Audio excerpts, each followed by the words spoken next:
mēģinu dabūt lielāku atklātību.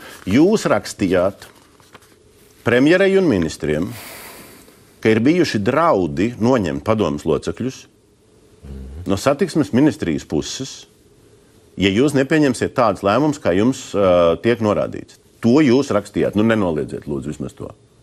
Nu, tā ir apstiprinājumi vispārēji. Jā, nu, es nenoliedzu. Par ko ir runa? Par šādu vēstuļu esamību. Skaidrs, ka, nu, teiksim, ministrs jau pēc 30. augusta sēdes vairāk kārtīgi uzsvēra, ka, nu, par kapitāla piesaisti ir atbildīgi divi personāži valstī, ja, Gauss un Vasks.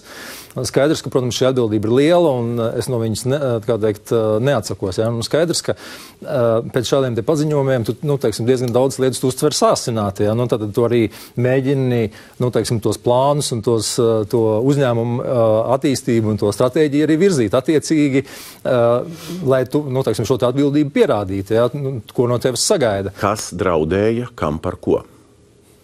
Es negribētu tur, teiksim, detaļās tagad... To arī ne. Tas ir komercnoslēpums, jā? Nē, tas nav komercnoslēpums, bet, protams, tas, nu, kā teikt, savstarpējās sarunās, teiksim, tās sarunas ir, nu... Bet jūs nenoliedzat, ka draudēja?